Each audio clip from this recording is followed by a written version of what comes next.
வணக்கம். இப்போ ஒரு பெரிய பில்டிங் கட்டணும்னா முதல்ல என்ன தேவை? ஒரு ப்ளூ பிரிண்ட் இல்லையா?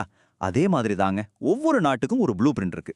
நம்ம இந்தியாவுக்கு அந்த வழிகாட்டி அந்த ப்ளூ பிரிண்ட் தான் நம்ம அரசியலமைப்போட முகவுரை, அதாவது பிரியாம்பிள். சில பேர் இத இந்தியாவோட ஆன்மானே சொல்லுவாங்க. வாங்க அந்த ஆன்மாவுக்குள்ள என்ன இருக்குன்னு நாம கொஞ்சம் ஆழமா பார்க்கலாம்.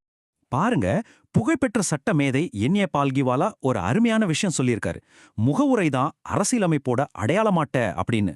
யோசிச்சு பாருங்களேன், நம்ம ஐடி கார்டுல நம்மளை பத்தி எல்லா முக்கியமான விஷயங்களும் இருக்கும்ல. அதே மாதிரி இந்த ஒரு பக்கம் முகவுரை நம்ம இந்தியா என்ற இந்த பிரம்மாண்டமான தேசம் எப்படிப்பட்டது, அதோட நோக்கம் என்னன்னு அச்சசலா நமக்கு காட்டிடுது. வாங்க இந்த ஐடி கார்டை கொஞ்சம் டீட்டெயிலா ஸ்கேன் பண்ணி பார்ப்போம். இன்னைக்கு நம்மளோட இந்த தேடல் 4 கட்டமா இருக்க போகுது. முதல்ல இந்த முகவுரை எப்படி ஒரு ஐடி கார்டு மாதிரி வேலை செய்யுதுன்னு பார்ப்போம். அடுத்து நம்ம நாட்டை வரையறுக்கிற சில முக்கியமான சக்தி வாய்ந்த வார்த்தைகளை ஆழமா புரிஞ்சுக்க போறோம். அதுக்கப்புறம் அது நமக்கு, அதாவது குடிமக்களுக்கு என்னென்ன வாக்குறுதிகளை கொடுக்குதுன்னு தெரிஞ்சுக்கலாம். கடைசியா இந்த முகவுரை ஒரே மாதிரி இல்லாம காலப்போக்கில் எப்படி மாறி வந்திருக்குன்னு ஒரு சின்ன டைம் டிராவல் பண்ணி பார்ப்போம். சரி, வாங்க நம்மளோட முதல் பகுதிக்குள்ள போகலாம். அரசியலமைப்பின் அடையாள அட்டை. இதோட உண்மையான நோக்கம் என்ன, இதுக்குள்ள என்னென்ன விஷயங்கள் அடங்கியிருக்குன்னு இப்போ நாம அலசி ஆராயலாம். முகவுரைங்கிறது நம்ம அரசியல் அமைப்புக்கு ஒரு முன்னுரை, ஒரு இன்ட்ரோ மாதிரி. இது எங்க இருந்து வந்துச்சுன்னா 1946ல பண்டிட் நேரு கொண்டு வந்த குறிக்கோள் தீர்மானம் தான் இதுக்கு ஆதாரம். ஆனா இங்க ஒரு சுவாரஸ்யமான விஷயம் இருக்கு. நம்ம அரசியலமைப்பு நிர்ணய சபை முழு அரசியலமைப்பையும் எழுதி முடிச்சதுக்கு அப்புறம் தான் கடைசியே இந்த முகவுரையை ஏத்துக்கிட்டாங்க. ஏன் தெரியுமா? ஒரு முழு புத்தகத்தையும் படிச்சு முடிச்சுட்டு அதுக்கு முன்னுரை எழுதுனா எப்படி அதோட சாரம் கரெக்டா இருக்குமோ அதே மாதிரி தான் இதுவும். இந்த முகவுரையை 4 முக்கியமான பகுதிகளா நாம பிரிக்கலாம். முதல் கேள்வி, இந்த அரசியலமைப்புக்கு அதிகாரம் எங்கிருந்து வருது? பதில், இந்திய மக்களாகிய நாம் கிட்ட இருந்து, அதாவது நம்ம கிட்ட இருந்து தான். ரெண்டாவது, நம்ம இந்தியாவோட குணம் என்ன? அது ஒரு இறையாண்மை, சமதர்ம, மதச்சார்பற்ற, ஜனநாயக, குடியரசு நாடு. மூணாவது, இந்த அரசியலமைப்போட இலக்குகள் என்ன? நீதி, சுதந்திரம், சமத்துவம், சகோதரத்துவம். கடைசியா ரொம்ப முக்கியமா, இது எப்போ ஏத்துக்கிட்டாங்க?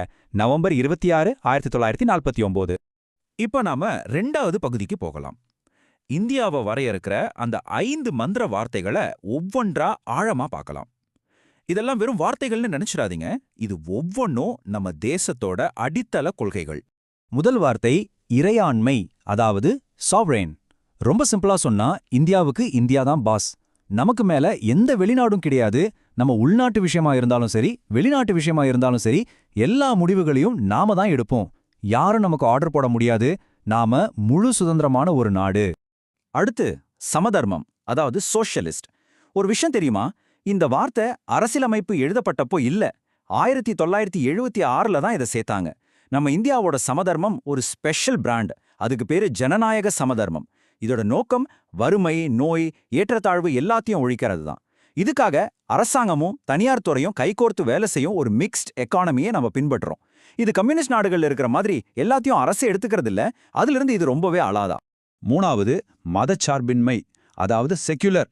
இந்த வார்த்தையும் 1976ல தான் வந்தது. இந்தியாவோட மதச்சார்பின்மை ரொம்பவே தனித்துவமானது. அதுக்கு பேரு பாசிட்டிவ் செக்யுலரிசம். அப்படின்னா என்ன? அரசாங்கத்துக்குன்னு எந்த ஒரு அதிகாரப்பூர்வ மதமும் கிடையாது. ஆனா அதே சமயம் எல்லா மதத்தையும் சமமா மதிக்கும், எல்லா மதத்துக்கும் தேவையான ஆதரவையும் கொடுக்கும். இது மதத்தை எதிர்க்கிற கொள்கை இல்ல, எல்லா மதத்தையும் அரவணைக்கிற ஒரு உன்னதமான கொள்கை. நாலாவது, ஜனநாயகம், அதாவது டெமோக்ராட்டிக். இதோட அடிப்படை ரொம்ப சிம்பிள். மக்கள் தான் எஜமானர்கள்.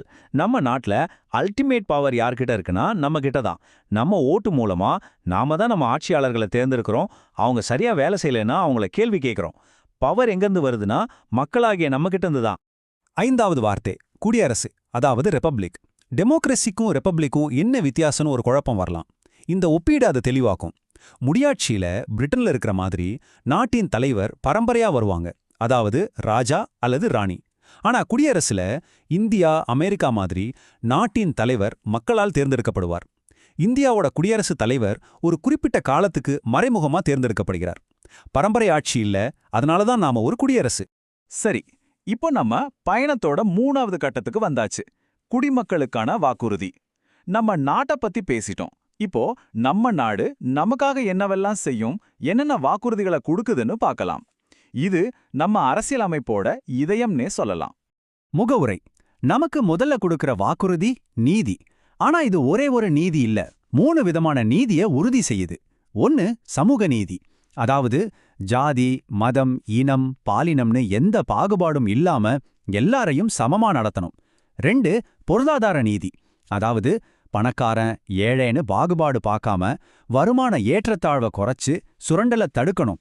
3 அரசியல் நீதி, அதாவது ஓட்டு போடுறதிலிருந்து பெரிய பதவிகளுக்கு வர்ற வரைக்கும் எல்லா குடிமக்களுக்கும் சமமான அரசியல் உரிமைகளையும் வாய்ப்புகளையும் கொடுக்கணும்.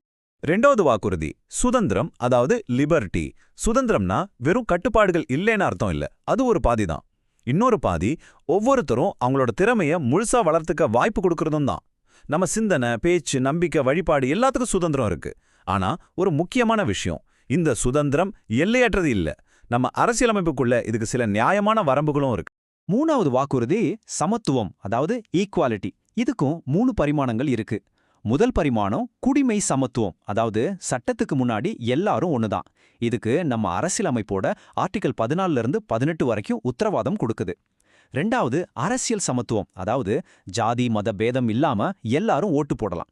3வது பொருளாதார சமத்துவம், இது ஆண் பெண் 2 பேருக்கும் சமவேளைக்கு சமசம்பளம் மாதிரி கொள்கைகளை வலியுறுத்து. கடைசியா ஆனா ரொம்ப முக்கியமான வாக்குறுதி சகோதரத்துவம், அதாவது ஃப்ராட்டர்னிட்டி. இது வெறும் வார்த்தை இல்ல, இது ஒரு உணர்வு. நமக்குள்ள எவ்ளோ வேறுபாடுகள் இருந்தாலும் நாம எல்லாரும் ஒரே இந்திய தாயின் பிள்ளைகள், நாம எல்லாரும் சகோதர சகோதரிகள்ங்கிற அந்த உணர்வு. இந்த சகோதரத்துவம் 2 விஷயத்துக்கு உத்தரவாதம் கொடுக்குது. 1 ஒவ்வொரு தனிமனிதனோட சுயமரியாதை, 2 நம்ம தேசத்தோட ஒற்றுமையும் ஒருமைப்பாடும். டாக்டர் அம்பேத்கர் சொன்ன இந்த வார்த்தைகள் எவ்வளவு சக்தி வாய்ந்ததுன்னு பாருங்க. சுதந்திரம், சமத்துவம், சகோதரத்துவம்ங்கிறது பிரிக்க முடியாத ஒரு மும்மூர்த்தி கூட்டணி மாதிரி. இதுல ஒன்ன தனியா பிரிச்செடுத்தா கூட ஜனநாயகத்தோட நோக்கமே சிதைஞ்சிடும். யோசிச்சு பாருங்க, சுதந்திரம் இல்லாத சமத்துவம் என்ன ஆகும்? சிலரோட ஆதிக்கத்துக்கு வழிவகுக்கும். சுதந்திரம் இல்லாத சமத்துவம் அது தனிநபர் முயற்சியை அழிச்சிடும். இந்த 2மே சகோதரத்துவங்கிற பிணைப்பு இல்லாம ஒரிக்கலும் நிலைக்காது. இப்போ நம்ம இறுதி பகுதிக்கு வந்துட்டோம். ஒரு வாழும் முன்னுரை. நம்ம முகவுரையோட அர்த்தத்தெல்லாம் புரிஞ்சுக்கிட்டோம். ஆனா அது ஆரம்பத்திலிருந்து இப்படிதான் இருந்துச்சா, இல்ல கால ஓட்டத்துல அது எப்படியெல்லாம் மாறி வந்திருக்கு? சட்ட ரீதியா அதுக்கு என்னென்ன விளக்கங்கள் கொடுக்கப்பட்டிருக்குன்னு பார்க்கலாம் வாங்க. நம்ம அரசியலமைப்பு முதல்ல 1950ல நடைமுறைக்கு வந்தப்போ முகவுரை இந்தியாவை இறையாண்மை கொண்ட ஜனநாயக குடியரசு அப்படின்னு மட்டும்தான் சொல்லுச்சு. இதுதான் அதோட அசல் வடிவம். ஆனா 1976ல 42வது சட்ட திருத்தம் மூலமா ஒரு பெரிய மாற்றம் நடந்தது. சமதர்மா மற்றும் மதச்சார்பற்ற என்கிற 2 முக்கியமான வார்த்தைகளை முகவுரையில சேர்த்தாங்க. இதனால இந்தியா இறையாண்மை, சமதர்ம, மதச்சார்பற்ற ஜனநாயக குடியரசு அப்படின்னு மறுவரையறை செய்யப்பட்டது.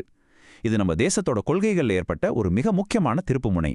இப்போ ஒரு முக்கியமான கேள்வி, இந்த முகவுரை அரசியலமைப்போடு ஒரு பகுதியா இல்லையா? இந்த கேள்வி உச்சநீதிமன்றத்துல ஒரு பெரிய சட்ட போராட்டமாவே நடந்தது. 1960ல பெருபாரி வழக்குல இல்ல இது ஒரு பகுதி இல்லன்னு கோர்ட் சொல்லுச்சு. ஆனா 1973ல ஒரு வரலாற்று சிறப்புமிக்க தீர்ப்பு வந்தது, கேசவானந்த பாரதி வழக்கு. இதுல கோர்ட் தன்னோட பழைய தீர்ப்பை மாத்தி, ஆமா முகவுரை அரசியலமைப்போட ஒரு பகுதிதான், ஆனா அதோட அடிப்படை அம்சங்களை மாத்தாம திருத்தம் செய்யலான்னு ஒரு தெளிவான தீர்ப்பு சொல்லுச்சு.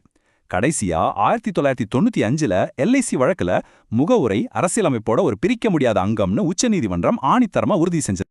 அப்போ இவ்ளோ தூரம் பேசின இந்த முகவுரையோட உண்மையான முக்கியத்துவம் என்ன? அது நம்ம அரசியலமைப்போட ஆன்மா. நம்ம நாட்டுக்கு ஒரு ஜாதகம் மாதிரி. சட்டத்துல ஏதாவது ஒரு இடத்துல குழப்பம் வந்தா நீதிபதிகளுக்கு அது ஒரு வழிகாட்டி விளக்க மாதிரி செயல்படும். ஆனா இங்க ரொம்ப முக்கியமான ஒரு விஷயத்த நம்ம புரிஞ்சுக்கணும். முகவுரையில இருக்கிறத வச்சு மட்டும் கோர்ட்ல நம்மளால வழக்கு தொடர முடியாது. அது ஒரு வழிகாட்டுதல், ஒரு தத்துவம், ஆனா நேரடியான சட்ட பிரிவு இல்ல. நம்ம முகவுரைய அரசியலமைப்பின் ஆன்மான்னு சொல்றோம். அந்த ஆன்மா இந்த நாட்டுக்காக கண்ட கனவுகளும் அது வகுத்தளித்த உன்னத கொள்கைகளும் இன்னைக்கு நம்ம தேசத்தை உண்மையிலேயே வழிநடத்துகின்றனவா? இந்த கேள்விக்கான பதில நீங்க தான் தேடணும். இந்த சிந்தனையோட இந்த விளக்கத்தை நான் முடிக்கிறேன். நன்றி.